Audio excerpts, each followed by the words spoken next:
Iran supreme నేత Ayatollah Ali Khamenei అమెరికాకు తీవ్ర హెచ్చరికలు జారీ చేశారు.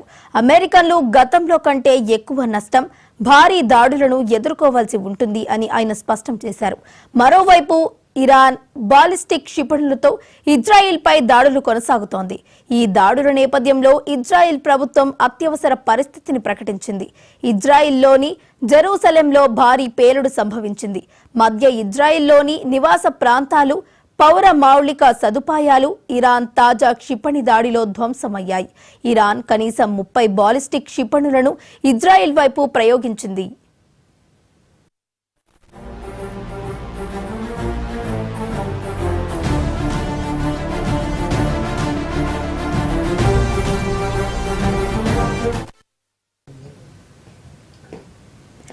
ఇదే సమయంలో ఇరాన్ అనుకూల ఉగ్రవాద హౌతీలు ఎర్ర సముద్రంలోని అన్ని అమెరికన్ నౌకలు, యుద్ధ నౌకలపై దాడికి సిద్ధంగా ఉన్నట్లు ప్రకటించారు.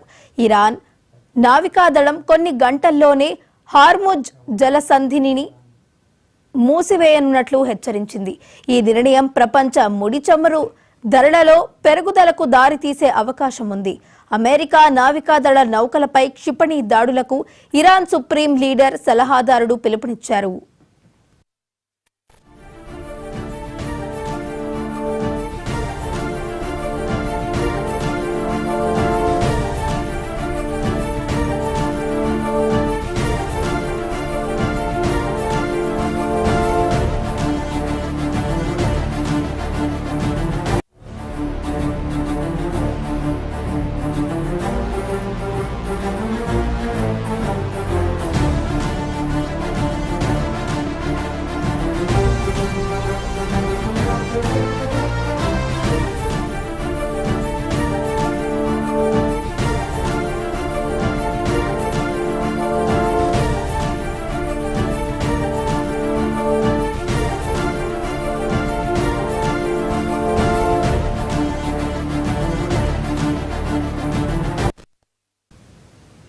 ఇరాన్ సుప్రీం నేత అయతొల్లా అలీ ఖమేనీ అమెరికాకైతే తీవ్ర హెచ్చరికలు జారీ చేయడం జరిగింది. అమెరికన్లు గతంలో కంటే కూడా ఎక్కువ నష్టం, అలాగే భారీ దాడులను ఎదుర్కోవాల్సి ఉంటుందని ఆయన స్పష్టం చేయడం జరిగింది.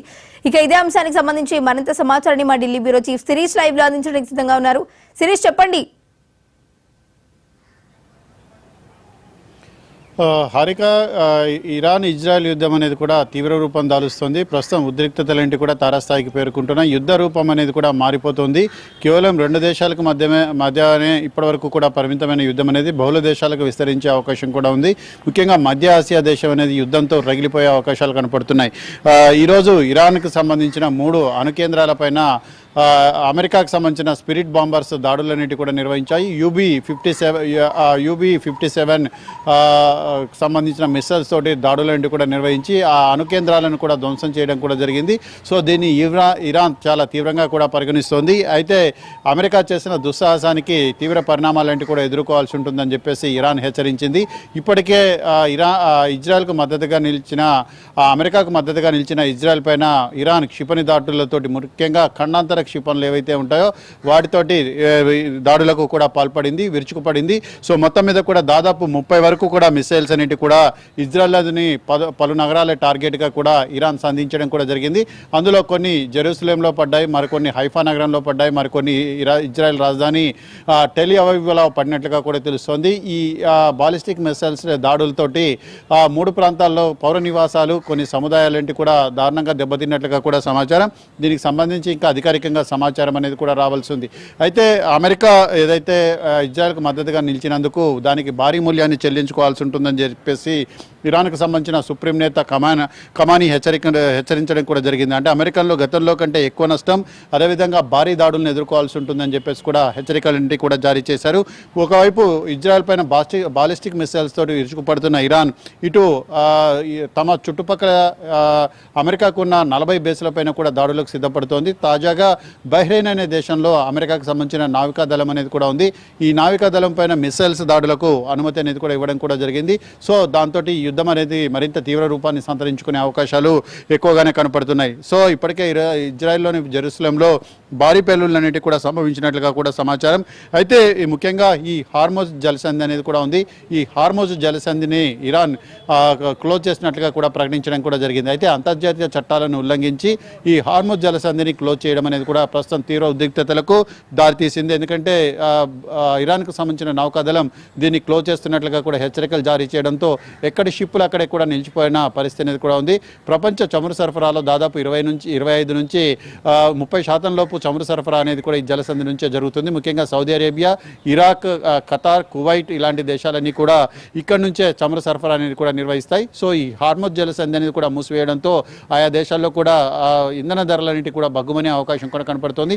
ముఖ్యంగా ఇరాన్ నుంచి అత్యధికంగా చమురును చైనా కొనుగోలు చేస్తుంది కాబట్టి చైనాలో దీని యొక్క ప్రభావం అనేది ఎక్కువగా ఉండే అవకాశాలు కూడా కనపడుతున్నాయి. సో మొత్తం మీద కూడా ప్రపంచ ముడి చమురు ధరల్లో కూడా అకస్మాత్తుగా మార్పులన్నిటి కూడా చోటు చేసుకునే అవకాశం ఉందని చెప్పేసి కూడా తెలుస్తోంది. ముఖ్యంగా యుఎస్ నౌకలపైన కనుక ఇరాన్ దాడి చేస్తే ఈ యుద్ధం అనేది కూడా మరింత తీవ్రతరమయ్యే అవకాశం కూడా ఉంది. అమెరికా కూడా పూర్తి స్థాయిలో రంగంలోకి దిగి ఇరాన్ పైన దాడులన్నిటి కూడా నిర్వహించేందుకు అవకాశం అనేది కూడా ఉంటుంది. ఇప్పటికే బహ్రెయిన్లోని అమెరికా నావికాదళం పైన దాడులంటి కూడా ప్రారంభమైనట్లుగా సమాచారం. అదేవిధంగా ముఖ్యంగా చూసినట్లయితే ఇక్కడ యెమెన్లో ఉన్న హౌతీ ఉగ్రవాద సంస్థ అనేది కూడా ఎర్ర సముద్రంలో ఇరాన్కు మద్దతుగా తాము కూడా యుద్ధంలో పాల్గొంటున్నట్లుగా కూడా ప్రకటించారు. దీంతో ఎర్ర సముద్రం అనేది కూడా రక్తన ఉండే అవకాశం కూడా కనపడుతోంది. ముఖ్యంగా అక్కడ ఉన్న అమెరికాతో పాటు ఇతర దేశాల నౌకలపైన కూడా వాళ్ళు దాడులేంటి కూడా చేసే అవకాశం కూడా ఉంది. కేవలం ఈ 2 దేశాలకే పరిమితమైన యుద్ధం అనేది ఇతర దేశాలకు కూడా విస్తరిస్తుంది. అయితే అమెరికాకు ఇరాన్ చుట్టుపక్కల చాలా దేశాల్లో కూడా నౌకాదళ ఆర్మీ స్థావరాలన్నింటి కూడా ఉన్నాయి కాబట్టి వైమానిక స్థావరాలన్నింటి కూడా ఉన్నాయి. వీటిపైన కనుక ఇరాన్ కనుక దాడులు చేస్తే ఆ దేశాలు కూడా అమెరికా ఇజ్రాయెల్కు మద్దతుగా రంగంలోకి దిగే అవకాశం కూడా కనపడుతోంది. మరొక వైపు పాకిస్తాన్ కూడా ద్వంద్వ వైఖరిని, ద్వంద్వ ప్రమాణాలను కూడా పాటిస్తోంది. అయితే ఈ ఇరాన్కు సంబంధించిన కీలక సమాచారం మొత్తాన్ని కూడా అమెరికాకు పాకిస్తాన్ చేరవేస్తుందన్న సమాచారంతో ఇరాన్ కూడా పాకిస్తాన్పై చాలా గుర్రుగా కూడా ఉంది. ఏ క్షణంలోనైనా పాకిస్తాన్ పైన ఇరాన్ దాడులకు పాల్పడే అవకాశం కూడా కనపడుతుంది. సో మొత్తం మీద కూడా ఈ 2 దేశాల మధ్య ఉద్రిక్తతల నేపథ్యంలో ఈ పశ్చిమాసియా అనేది కూడా రణరంగంగా మారే అవకాశాలు ఉన్నాయి. సో ఈరోజు సాయంత్రం కల్లా పరిస్థితి అనేది కూడా మరింత దిగజారే అవకాశాలు కూడా ఉన్నాయి. Harika. Right, thank you Sirish.